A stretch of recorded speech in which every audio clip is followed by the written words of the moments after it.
Bueno, el segmento Gorociencia, un segmento que estaba comentando acá los chicos, que tiene su público, y esperemos que el público sea cada vez mayor, porque en realidad es no solamente para el público universitario, sino justamente para el público extrauniversitario, para que conozcan qué están haciendo los investigadores científicos en Caleta Olivia y en el Golfo San Jorge, ¿no? Y bueno, hoy vamos a hablar un poco más de esto, para que conozcan un poquito más acerca de esto el público que está escuchando la radio. Vamos a hablar con dos integrantes del CIRICE, dos integrantes del CONICET, aquí en Caleta Olivia. Guaira Martinsich, profesor en Ciencia de la Educación y profesor en Teatro. Y Mauro Guzmán, profesor en Ciencia de la Educación, que ya lo tuvimos en el primer segmento, ¿no? Así que bueno, les doy la bienvenida. Gracias por haber venido, chicos. ¿Cómo les va? Guaira, ¿cómo te va? Muy bien, muy bien. Muchas gracias por el espacio, Marcelo, tanto en las entregas anteriores como en esta posibilidad. La verdad que es un placer poder estar Mm, acá y poder compartir. Bien, vamos a hablar hoy de ciencias, ¿no? Mauro, ¿cómo te va? Buenos días. Buenos días, Marcelo. Buenos días a la audiencia. Y bueno, sí, nuevamente acompañándolos en Gorociencia. Exactamente, Gorociencia. Y hoy eligieron ustedes un tema muy interesante, porque, bueno, ya lo hemos hablado, creo que en la primera charla incluso, ¿no? El tema de ciencia, cómo imagina la gente un científico con la probeta, no sé, o con la ciencia dura, los cálculos matemáticos, ¿no? Pero una cosa es la ciencia dura, como se le suele decir, las ciencias blandas, como también se le llama, que son las ciencias sociales, ¿verdad? ¿No? O la psicología, etcétera, ¿no? Entonces, ¿cuál es la particularidad que tiene estas ciencias blandas, las ciencias sociales y sus diferencias con otras ciencias, ¿no? Así que bueno, no sé, podríamos empezar a hablar de eso, ¿no? ¿Qué se entiende por ciencias sociales?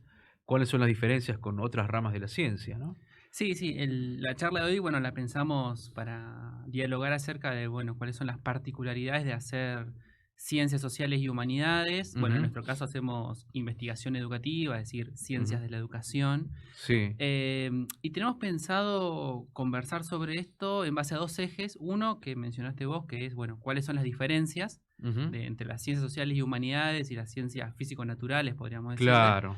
Y también otras diferencias que ocurre en relación a las ciencias sociales en particular, que es la diferencia entre el conocimiento de las ciencias sociales y el conocimiento del sentido común, digamos, ¿no? Que eso lo vamos a hablar un poco sobre el final. Em, pero con respecto a esto que vos decías acerca de la diferencia con las ciencias duras o las ciencias físico-naturales, una de las cuestiones que nos interesaría remarcar es con respecto al objeto de estudio, ¿no? Ujú. Es decir, qué estudian las ciencias sociales y humanidades, qué es aquello que intenta conocer, ¿no? Y algo que pasa con las ciencias sociales es que las ciencias sociales intentan conocer el mundo creado por el ser humano, ¿no? Ujú. O el mundo creado por la actividad humana. Es decir, estudiamos la cultura, estudiamos las instituciones, bueno, el sistema educativo es una construcción humana, digamos, ¿no? Es una creación humana. La familia es una creación humana, la identidad es una creación humana. Es decir, nos ocupamos de entender todo aquello que no responde a un orden natural, Ujú. ¿no? Es decir, el sistema educativo no responde a un orden natural. Ujú. ¿Sí? La familia no responde a un orden natural. ¿Sí? La identidad no tiene que ver con un orden natural de las cosas, sino que tiene que ver con procesos sociales, procesos históricos. Bueno, entonces eso es algo que nos diferencia de las ciencias físico-naturales, ¿no?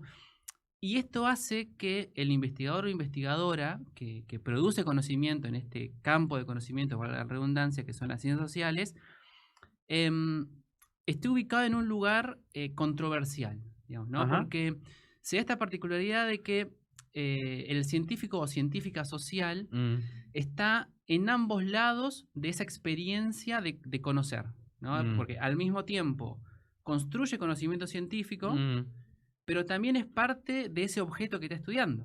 Es mm, decir, estudiamos la sociedad y somos parte de la sociedad. mm, En nuestro caso, estudiamos el sistema educativo y somos parte del sistema educativo. mm. Y eso es algo que en las ciencias físico-naturales no ocurre. O sea, El objeto de estudio está más. claro, Mm, pensá, por ejemplo, en un astrónomo o una mm, astrónoma, digamos, claro. ¿no? Que estudia los cuerpos celestes, Mm, estudia, no sé, la composición material de un meteorito. y su movimiento orbital y demás. Bueno, quien estudia eso es un ser humano, es un ser social, no es un meteorito, digamos, ¿no? Es decir, una cosa es el objeto, otra cosa es el sujeto que estudia. En las ciencias sociales ocupamos como esos dos lugares, ¿no? Exacto, sí. Y entonces eso hace que hacer ciencia social tenga como ese lugar más controversial, ¿no? Esa es, bueno, una de las diferencias que tiene que ver con el objeto. Otra de las diferencias, que es lo que va a hablar Guaire ahora a continuación, tiene que ver con la metodología, ¿no? Con la metodología de trabajo. Sí, que por ahí, para quienes nos están escuchando, esto no de objeto de estudio, metodología, son como todos términos muy difíciles, claro. ¿Qué muy académicos. método, qué técnica, ¿no? se usa en las investigaciones sociales para comprender y analizar los fenómenos? ¿Y qué fenómenos sociales analizan? Claro, todo eso. A ver. Que también está un poquito más cerca, digo, porque lo podemos pensar desde ahí. Esto que preguntaba Mauro de, bueno, ¿qué estudiamos? ¿No? ¿Qué nos estamos preguntando sobre qué? Y la metodología vendría a preguntar o vendría a señalar el cómo, ¿no? Si nosotros estamos pensando en una investigación que lo que busca es tratar de describir cosas con cierta distancia, aunque estamos dentro de esa situación, va a ser distinto el tipo de investigación que se haga que en ciencias naturales. Esta idea de ir comparando tampoco es, o por lo menos nosotros siempre tenemos este cuidado de decir, no es que, bueno, es un River Boca, ¿no? Digamos, sino que simplemente tienen características distintas y eso hace que necesitemos diferentes tipos de estrategias para hacer el trabajo. Incluso esto, también por eso para nosotros es tan importante siempre ir como diciendo, bueno, miren que nosotros trabajamos en ciencias sociales y humanas, lo hacemos desde este tipo de enfoque, ¿no? Porque eso también va como aclarando qué tipo de trabajo se hace a partir de qué se busca describir. En nuestro caso, desde el CIRICE, trabajamos con cuestiones que tienen que ver con datos sociales y con datos educativos, y datos sociales que tienen que ver con variables sociodemográficas, es decir, bueno, la cantidad de habitantes, las características del territorio, las particularidades de la producción, ¿no? Cómo se accede a los servicios sociales. Entonces, ya eso que vamos describiendo, fíjense la cantidad de observaciones o de pequeñas aclaraciones o de recortes que tenemos que ir haciendo, que quizás si estoy estudiando el universo, no es que no lo voy a hacer, pero que es como más fácil que comprendamos y digamos, es algo ajeno a nosotros. Decimos, bueno, es aquello, ¿no? Entonces acá, claro, yo estudio esto, pero con estos recortes, con estas particularidades, desde este enfoque. En ese sentido, quizás recuperando un poco lo que decías, Marcelo, al principio, ¿no? Bueno, nos imaginamos al científico de bata y en el laboratorio, ¿no? Hay algo que tiene que ver con el tipo de metodología que se utiliza en otras ciencias, que es la del experimento, ¿no? El experimento que se hace en un ámbito controlado, sabemos cuáles son las condiciones y entonces, como sabemos cuáles son las condiciones y las podemos controlar, eso hace que podamos replicar ese experimento. Y eso es lo que nos permite llegar a ciertos saberes. En ciencias sociales esto es mucho más complejo. Y es mucho más complejo, primero porque estamos insertos en un devenir social, en un aquí y ahora que todo el tiempo muta. Porque si incluso quisiéramos hablar de lo que ocurrió, ¿no? Bueno, pero eso que ocurrió ¿es lo que está pasando ahora o es lo que pasó antes? Y si es lo que está pasando ahora, no lo puedo controlar. Y si es lo que pasó antes, entonces ya hay una distancia temporal que requiere que yo haga como una reconstrucción de esas condiciones, ¿no? Y por otro lado, y en paralelo, digamos, ahí nomás de esto que venía diciendo, aparece la cuestión de decir, bueno, estamos pensando en una investigación que tiene que ver con ese devenir social y por tanto estamos pensando que siempre trabajamos con otros sujetos, con otros, que es una diferencia, no solamente en términos de qué queremos estudiar, sino desde dónde lo hacemos. En términos de, por decirlo así, en una palabra más cercana, quizás materia prima, ¿no? Bueno, ¿con qué se trabaja? No trabajamos con objetos, sino con subjetividades, con discursos, con prácticas, con sentidos, con imaginarios. Y ahí entra necesariamente, por un lado, el hecho de decir, bueno, ¿cómo hacemos para agarrar eso, no? Esos datos, esa información que en el análisis decís vos, para la producción de conocimientos, ¿no? Exactamente. ¿Y cómo haces para agarrar eso? Sí, yo por ejemplo quiero decir, bueno, vamos a hablar del sistema educativo, ¿no? Por ejemplo. Claro, a ver. Bueno, ejemplo. Vamos a pensar en docentes, vamos a pensar en estudiantes, vamos a pensar en equipos de dirección, de gestión, vamos a estar pensando en las escuelas como espacio. ¿Y en qué características de eso? ¿Y cómo lo vamos a abordar?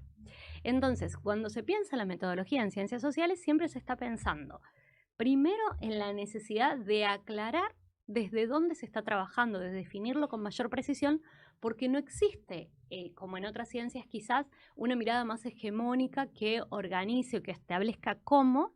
Entonces hay que aclarar. Por ejemplo, un ejemplo muy clásico en educación es decir, bueno, estamos todas de acuerdo en que la escuela es un lugar para aprender. Ujú, Ahora, ¿estamos seguros y seguras que todos entendemos lo mismo por aprender? ujú, ¿Qué quiere decir aprender? ¿Qué cosas entran dentro de aprender? Y una vez que eso vos lo definís, decís, bueno, vas a trabajar con otras personas, por lo cual tenés que ser necesariamente como muy responsable, pero además hay una cuestión de empatía, hay una cuestión de cercanía, ujú, ¿no? Incluso si trabajás con documentos. Digo, por ejemplo, supongamos que yo diga, no, bueno, pero yo no trabajo, no hago entrevistas, no hago etnografía, no voy a las escuelas, mm. trabajo con los reglamentos y ni siquiera la documentación que está ahora, sino con la ley de educación y las resoluciones que había en el contexto de la creación de la escuela, ¿no? Ujú, La ley 1420. Decís, bueno, pero eso fue creado por personas. Y para poder analizarlo, vos tenés que poder contextualizarlo. ujú, Si no, puede pasar que lea con ojos de hoy algo que se escribió hace 150 años mm. y que obviamente me va a llevar a otro tipo de conclusiones, pero me va a poner en un lugar de eh, una distancia o un desconocimiento de las características y los condicionantes que Ujú, llevaron a eso, ujú, para la ¿no? producción de ese documento, por ejemplo. Exactamente. Mm. Bueno, ahí me adelantaste un poco lo que te iba a preguntar, ¿no? De cómo es el proceso de recopilación y análisis de datos en las investigaciones en ciencias sociales. Pero creo que, bueno, no sé si algo más queda por eso, por decir sobre eso. O, o también hablar de las diferencias, bueno, el conocimiento, qué conocimiento se adquiere, eh, cómo es el conocimiento que se... ¿Cuál es la diferencia, por ejemplo? Yo hago un estudio de caso social, ¿no? Ujú. Un barrio, ¿no? Y yo puedo a simple vista decir, bueno, este barrio vive en condiciones de pobreza y por lo tanto culturalmente creo, y porque lo he visto, qué sé yo, que consumen cierto tipo de música, ¿no? Claro, Ese es uno, el del sentido común, el claro. supuestamente sentido común, y otra cosa es el conocimiento de ciencias sociales, que hace otro tipo de análisis, ¿verdad? Eso quiero que me expliquen, no sé si me entienden la Sí, pregunta, sí, ¿no? sí, sí, que ¿Eh? está muy clara. Mm, Y bueno, eso tiene un poco que ver con esto que sí. decía de las técnicas, de cómo se Mm, obtiene, se construyen los datos. ujú, Porque pasa en las ciencias sociales que esa materia prima de la que hablaba Guaira, que son las experiencias cotidianas de la gente y los sentidos y los discursos, que es aquello que nosotros analizamos, es de algún modo de fácil acceso para ujú, nuestra experiencia cotidiana, digamos, ujú, ¿no? Entonces, si nosotros, por ejemplo, ¿no? Como vos decías, analizamos o estamos pensando cuáles son los consumos culturales en los barrios de por Caleta, ejemplo, por sí. ejemplo. Bueno, Mm, nada, mira, en el almuerzo de los domingos, en mm, familia, ¿sí? Puede salir la idea de que no, viste que en ese barrio escuchan tal música, por ujú, ejemplo, ¿no? sí. Y no tienen cultura, Mm, ¿no? Por ejemplo, bueno, mm, esa es una afirmación y mm, es un enunciado que elabora una persona, mm, ¿no? Acerca de los consumos culturales en los barrios caletenses en el siglo XXI. Es mm. decir, un tema de tesis, tranquilamente, ¿no? Sí. Y nada, bueno, ¿por qué? Porque esa persona accede a esa información mediante lo que nosotros conocemos como técnica, la observación participante, mediante el contacto cercano con el barrio, ¿no? Ir escuchando la música, hablar Mm, con algunos vecinos, suponete que tengan conocidos o conocidas. Eh, bueno, en investigaciones en ciencias sociales también accedemos a esa información mediante, como decía, observación participante, entrevistas en profundidad, técnicas de investigación. Entonces, eso es lo que ocurre, digamos, en esa relación entre las ciencias sociales y el sentido común, ¿no? Que el acceso a esa materia prima es inmediato, ¿sí? Y que en las ciencias físico-naturales no ocurre. Digo, por ejemplo, si yo estoy estudiando la composición molecular de los seres vivos de las costas caletenses, bueno, yo no me encuentro todos los días con los seres vivos de las costas caletenses y para ver esa composición molecular mínimo necesito un microscopio. ujú, Es decir, está mediado por un artefacto que cuesta plata, que no es accesible para todos. Entonces, esa experiencia inmediata, ¿sí?, no forma parte de mi vida cotidiana. En cambio, en las ciencias sociales sí, digamos, ¿no? Si nosotros, bueno, que estudiamos educación, ¿no? Hacemos una investigación sobre las prácticas docentes. Bueno, la mayor parte de la población tiene algún contacto con el sistema educativo, tiene hijos, familiares, etcétera, y elabora estos enunciados sobre, no sé, las prácticas docentes, ¿no? Entonces, en algún punto, además de ser como esa materia prima que decía Guaira, a veces pasa esto de que el conocimiento de las ciencias sociales entra a competir, por así decir, con el conocimiento que ofrece el sentido común. Porque el sentido común, ¿no?, es decir, aquellas ideas con las cuales nos movemos cotidianamente, también refieren a una explicación sobre el mundo creado por la actividad humana. Claro. Digamos, ¿no? Bueno, yo recién ponía el ejemplo de los docentes, pero pensemos en la cuestión más cotidiana, como estás hablando con algún amigo o amiga y le das un consejo, ¿no? Y le decís, no, mirá, esta persona o este trabajo no te conviene porque estas personas que son así suelen hacer esto. Bueno, ahí te elaboró un enunciado acerca de cómo se comporta socialmente una población, digamos, ¿no?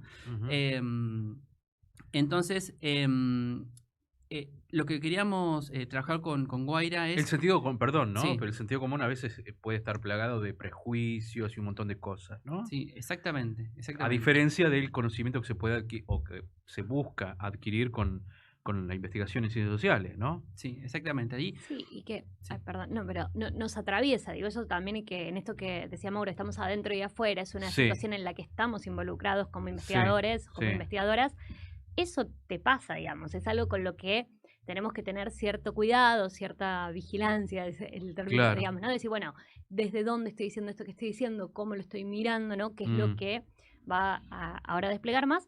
Pero que pasa a ser esto de cómo vivimos la vida cotidiana. mm, Pensaba en esto, ¿no?, que un poco apareció en el encuentro anterior con Julieta y con Gastón, que por ahí decían, claro, es que una cosa es mi opinión sobre X mm, situación ujú, y otra cosa es lo que puedo decir académicamente, ¿no? Ese cuidado tiene que mm, ver con esto. Una cosa es lo que Guaira o Mauro o Marcelo en la anónima, como sujeto que está involucrado y que le pasan cosas, mm, puede pensar desde un sentido común que nos permite vivir cotidianamente.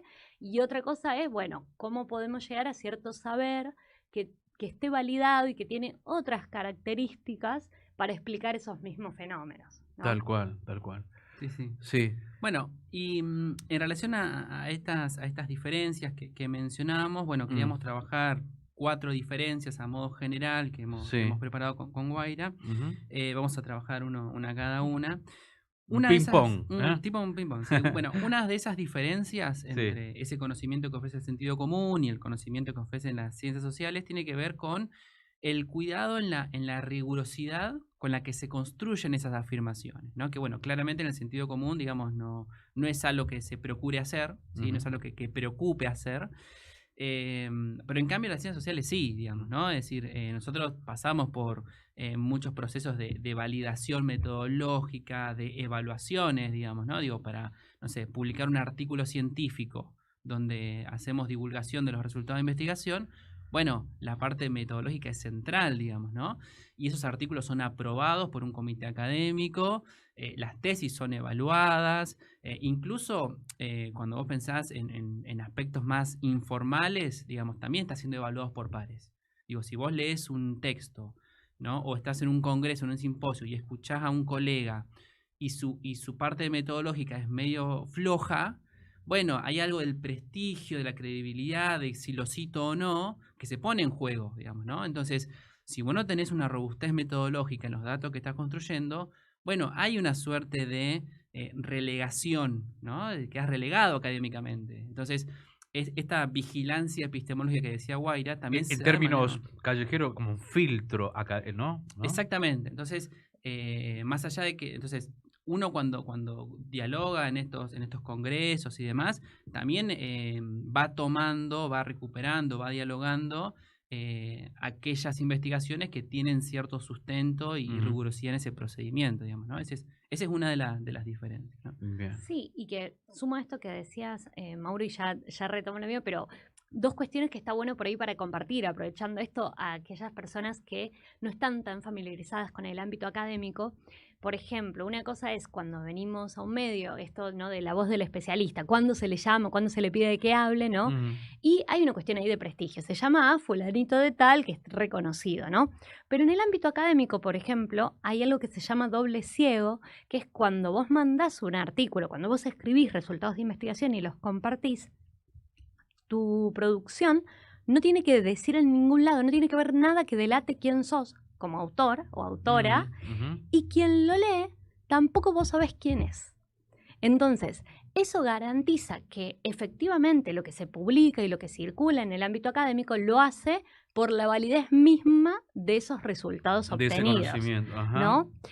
Y la otra cosa que pensaba también en línea con esto que mencionaba Mauro, es por ahí esto de, bueno, vos vas a un congreso o vas a un evento y son mesas de discusión, digo, vas a encontrarte con gente que llega a resultados distintos, porque justamente este devenir social, este encuentro, esta subjetividad que se pone en juego, hace que haya explicaciones que son distintas sobre un mismo hecho, ¿no? Y que van explicando diferentes aristas de esa complejidad que es lo social, ¿no? Medio en chiste esto, en el ámbito de nosotros, en el grupo sobre todo, lo solemos decir, bueno, es más complicado, ¿no? O sea, sí podemos decir el problema del agua, pero es más complicado, ¿no? Sí, la toma de tierra y sí, pero hay otras cosas que hay que observar, que hay que tener en cuenta, que hay que estar mirando, ¿no? Entonces, hay algo en eso, digamos, de la rigurosidad que justamente pasa por ahí.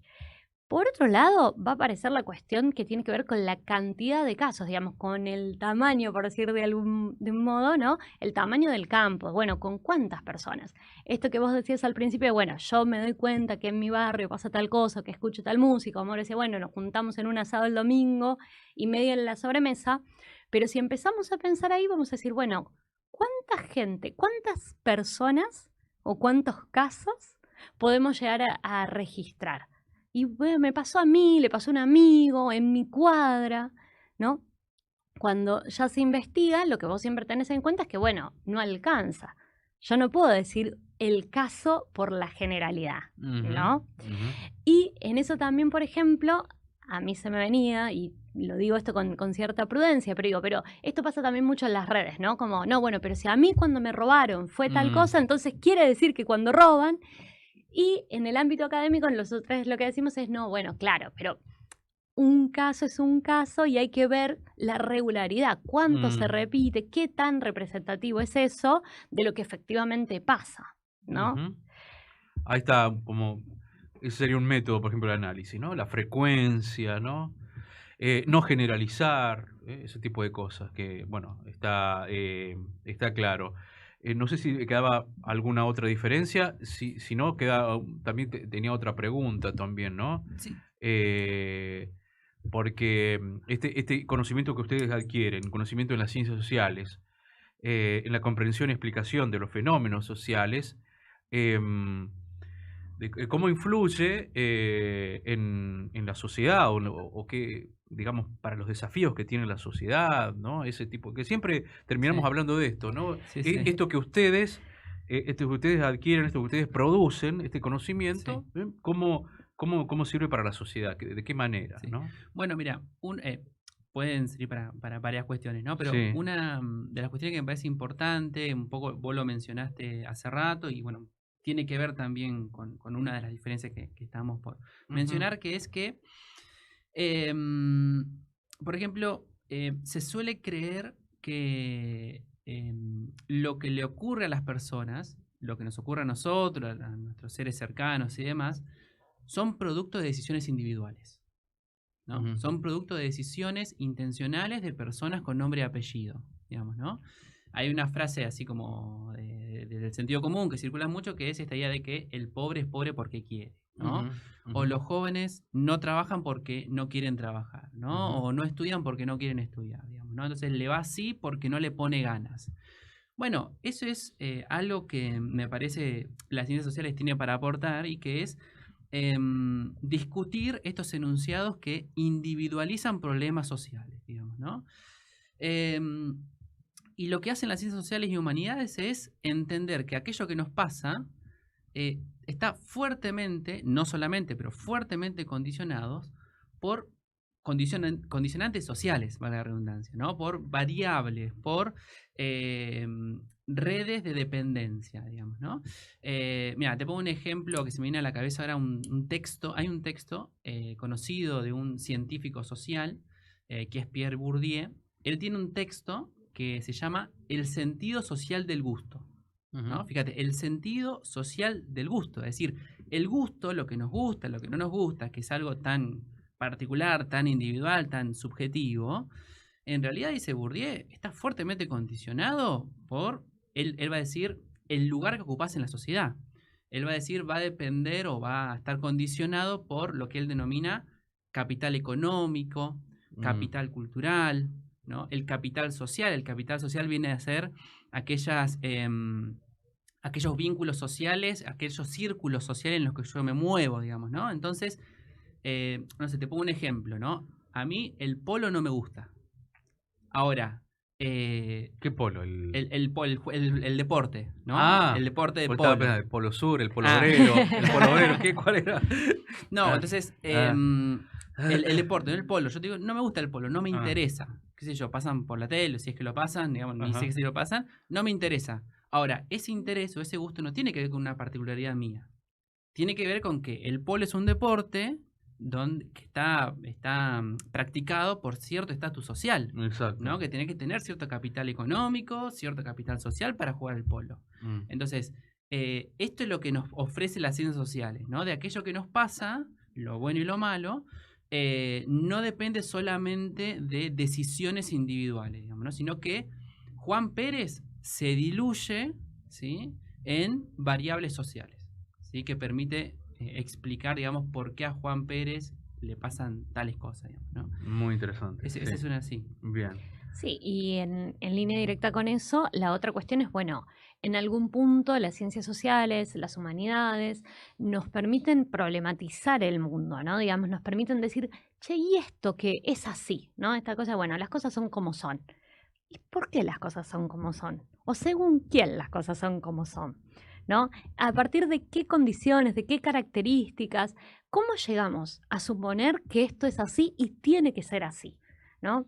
Yo creo que uno de los principales aportes desde las investigaciones en ciencias sociales y en humanidades tienen que ver con esto, con la posibilidad de desnaturalizar. Al principio, Mauro señalaba esto de, bueno, a diferencia de otras ciencias, en las ciencias sociales hablamos de lo construido, ¿no? De aquello que está vinculado con la actividad humana. Entonces, desde ahí, si está construido por la humanidad, es algo que puede deconstruirse, que puede modificarse, que fue adquiriendo ciertas características por el contexto, por las condiciones, por cómo fue este devenir, ¿no? Y en eso también tomar esa distancia o poder problematizarlo es un poco un lugar incómodo, ¿no? Digamos, es esta cosa de, bueno, podríamos simplemente decir, bueno, es así y ya, y en lugar de eso lo que invitamos es a decir, bueno, pero ¿y por qué? ¿Por qué es así, no? Y en ese por qué también esto, bueno, ¿y desde dónde se explica? En educación, por ejemplo, es muy común esto de, bueno, la educación tiene que estar directamente vinculada con el mundo productivo, con el trabajo, o la educación tiene que cumplir otra cosa, está para otra cosa. Y es todo un debate, digo, o sea, bueno, ¿no? Entonces, es decir, ¿cómo llegamos a entender que la escuela tiene que formar trabajadores? Si no estuviéramos en un mundo capitalista, y esto más allá, digo, porque después acá, pero pensándolo académicamente, digo, bueno, si no estuviéramos en un mundo capitalista que está organizado a partir del trabajo, ¿necesitaríamos que esa sea una de las características principales de la escuela? ¿O aparecerían otras? En nuestro país, que tiene una historia muy dura y muy compleja en términos de lo que es la democracia, ¿no? Hemos transitado por diferentes situaciones de golpes de Estado, de situaciones realmente muy, muy crudas. Digo, ¿es importante o no es importante que se enseñe ciudadanía en las escuelas? ¿Y qué entendemos por ciudadanía? ¿Cómo llegamos a esa idea? ¿No?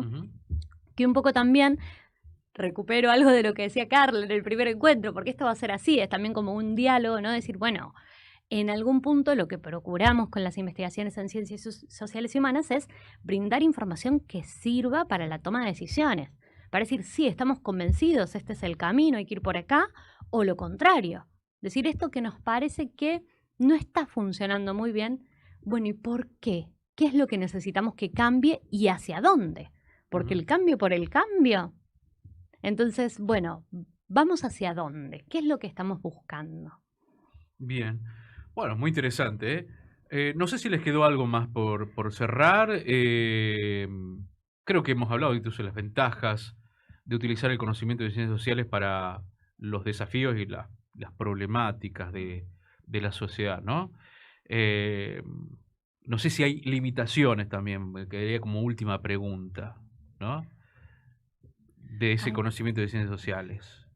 Sí, primero que es un conocimiento que va a ser incompleto, Ajá. digamos, porque, a ver, primero, yo hablaba de que las ciencias sociales intentan entender el mundo creado Ujú. por el ser humano, pero después las investigaciones particulares analizan una porción, digamos, ¿no? De ese mundo, digamos, no estudiamos todo. Y después aparece, bueno, estas cuestiones que decía Guaira de que en ciencias sociales es muy discutido o hay mucha disputa en cuanto al paradigma que uno utiliza, digamos, ¿no? Digo, hay conceptos, por ejemplo, que tienen distintos significados o significados que pueden ser contrapuestos. Ujú. Entonces, no sé si es una limitación, pero sí me parece que es algo que eh, impide algo que se les pide a las ciencias sociales, que es encontrar verdades únicas, Claro. digamos, ¿no? Sí, sí, sí, tal cual. Y O algo que una es respuesta contundente, exactamente. ¿no? Entonces, bueno, pero ¿qué Claro. es la educación? Ujú. Bueno, no vamos a poder responder esa pregunta. Bueno, pero ¿qué es Claro. el trabajo? Bueno, pero ¿qué es la desigualdad? Y es objeto de disputa, digamos, ¿no? Ujú. Pero ¿qué vale más, el individuo o la sociedad? Bueno, hay una serie de debates, digamos, y esto no sé si tiene que ver con las limitaciones de las ciencias sociales, sino muchas veces con lo que se les pide, digamos. Ujú. Y bueno, y ni hablar cuando aparece esta cuestión de, bueno, ¿cuál es la solución? Digamos, Ujú. ¿no? Bueno, en principio lo que se ofrece son formas de problematizar o formas de preguntar, que me parece que en principio es lo más rico que, o al menos tratamos de colocar acá en este programa, ¿no? Muy interesante. Bueno, les agradezco mucho, Mauro y Guaira, en este tercer segmento de Gorociencia e Investigación Austral en los medios. Y bueno, los esperamos el próximo sábado, ¿verdad? Que no sé si ya tienen definido quiénes van a venir o el tema, o todavía no, lo discuten durante la semana. ¿Mm? vamos como retomando las cuestiones que aparecieron y Sí, vamos definiéndolo. Falta que venga Noemí, que es otra de nuestras Noemí, la compañeras. antropóloga también, Sí, caletense. Ujú. Bueno, todos son caletenses, ¿no? Bueno, salvo, bueno, Guaira, que, bueno, ya sos caletense por pero yo ya, adopción. eso iba a decir, yo ya este es mi lugar en el que estoy, así que Tal cual, tal cual. Bueno, va a venir entonces, me dijiste, Noemí Noemí, González y y ahí se verá. estamos ahí, claro, hay otras personas del equipo que también esperamos que puedan venir, por ahí nosotras estamos tomando la voz, pero siempre esto también está bueno decirlo, estamos en representación de todo un conjunto de Claro, investigadores e investigadoras mucho más amplio y también, digamos, nosotros lo hacemos desde el CIRICE, que es nuestro espacio institucional, sí, pero hay otros equipos de investigación, digo, entonces también claro. es eso, digamos, como la posibilidad de saber que hay diferentes voces. Ujú. En nuestro caso, probablemente Mariela Sestare también esté acercándose para poder compartir con esta Bien, intención de ir contándoles un poquito qué es lo que estamos haciendo, ¿no? tal La cual. cocina. Bueno, y siempre les recomiendo que se acerquen a los que están interesados en todo este tema científico, o los estudiantes, o los que están a punto de graduarse. El tema de ustedes son muy generosos en compartir conocimientos de sus trayectorias eh, actuales, o sea, cómo hacer un doctorado, cómo acceder a una beca, que ustedes no tienen ningún problema de explicarlo. Así que, bueno, les recomiendo a los que están escuchando que cualquiera de ustedes del CIRICE les pueden responder preguntas y dudas, ¿verdad? Sí, sí. ¿Mm? Así que nuevamente gracias y nos encontramos en otro sábado, entonces, ¿eh? Muchas Muchas gracias, gracias. Marcelo.